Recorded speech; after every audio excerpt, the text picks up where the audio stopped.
ये लड़ाई किसी दल की नहीं है, ये लड़ाई भारत के युवाओं की लड़ाई है। और जो लड़ रहा है उसको भी लोग देख रहे हैं और जो चुप है उसको भी देख रहे हैं। लोग ये भी देख रहे हैं कि कौन खड़ा है और कौन सिर्फ जो है किसी नुकसान का इंतजार कर रहा है। ये बड़े इंपोर्टेंट लोग आज मैं इस मंच पे देख रहा हूँ। प्यारे साथियों, मैं तो खुद एनएसए में रहा 16 महीने के लिए जेल में और निर्दोष होते हुए रहा। उसके बाद दिल्ली कई बार यहाँ प्रदर्शन करने आया तो रास्ते रोक दिए गए, बैरिकेडिंग लगा दी गई, बड़े पुलिस ने साइन बोर्ड खड़े करके तमाम तरह के प्रयास किए, डिटेन किए गए। लेकिन जब कोई क्रांतिकारी किसी अच्छे मकसद के लिए निकलता है, किसी जंग के लिए, किसी लड़ाई के लिए निकलता है, किसी संघर्ष के लिए निकलता है, तो ये छोटी मोटी दीवारें उनको रोक नहीं सकती। तो कई बार संघर्ष करने के बाद और जब इससे भी काम नहीं चला तो गोली भी खानी पड़ी। लेकिन मैं जिम्मेदारी से कह सकता हूँ कि मुल्क हमारा, ये देश हमारा, हम इस देश के नागरिक हैं। इस देश के हर एक नौजवान की जिम्मेदारी, हमने लोकसभा में शपथ ली है संविधान की कि हम अंतिम व्यक्ति के अधिकारों की लड़ाई लड़ेंगे। मेरी और सबकी जिम्मेदारी बनती है कि मैं इस प्रोटेस्ट में साथ करूं।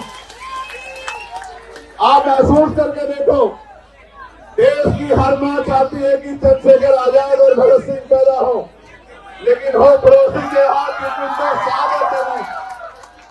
और मैं फिर कह रहा हूं, ये देश आंदोलन से बना है, ये देश आंदोलन से आगे बढ़ा है। इस देश ने आंदोलन से अंग्रेजों के पैर उखाड़ दिए थे और ऐसे आंदोलन जो अंग्रेजों की भाषा बोलेगा, जो अंग्रेजों के रास्ते पे चलेगा, जो अंग्रेजों को अपना आदर्श मानेगा, उन सबके पैर भी ऐसे आंदोलन उखाड़ देंगे जो आज तानाशाही कर रहे हैं। क्यों नहीं?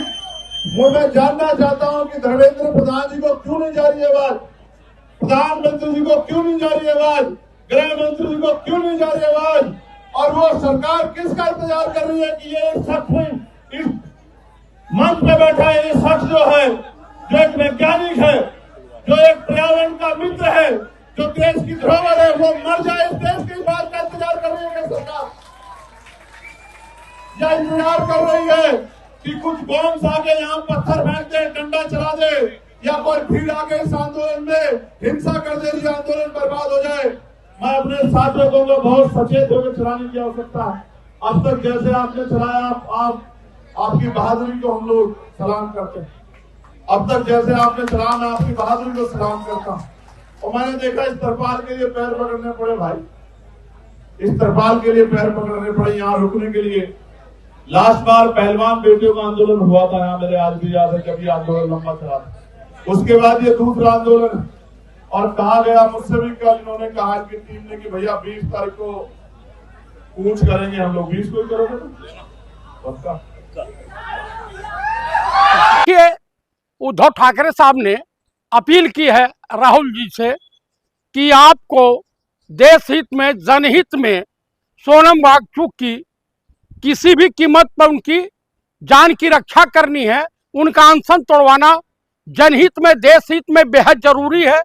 आपने तो अपने पिता के हत्यारों को भी माफ कर दिया है, तो आप जाइए और सोनम वांगचुक के प्रति मानवीय संवेदना रखते हुए आप उनका अनशन तोड़वाइए।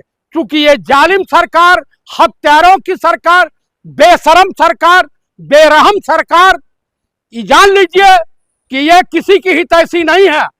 जो गोधरा करवा सकता है, जो ट्रेन में जो है यात्रियों को मरवा सकता है, जो हरण पंड्या की हत्या करवा सकता है, तो ऐसे लोगों के भरोसे इस देश का कोई भी, चाहे हिंदू हो, मुसलमान हो, सिख हो, ईसाई हो, सुरक्षित नहीं रह सकता है।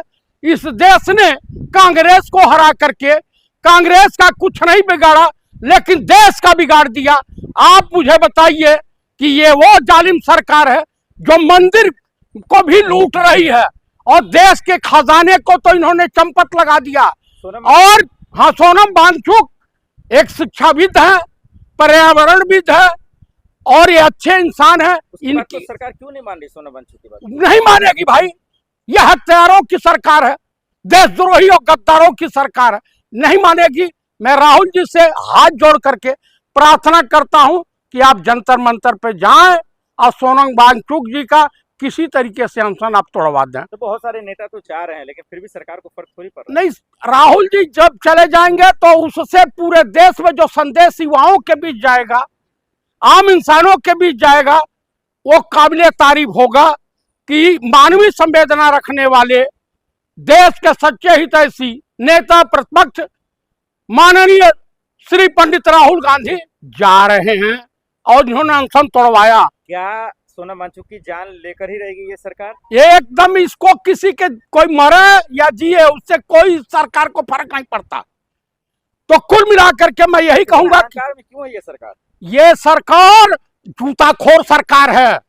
आप बताइए कि ब्राह्मणों के ऊपर कहर बरपा रही है योगी सरकार उत्तर प्रदेश में, और यह सरकार जन विरोधी सरकार है, देश विरोधी सरकार है, ये गद्दारों की सरकार है, ये अंग्रेजों की रखेलों की सरकार है।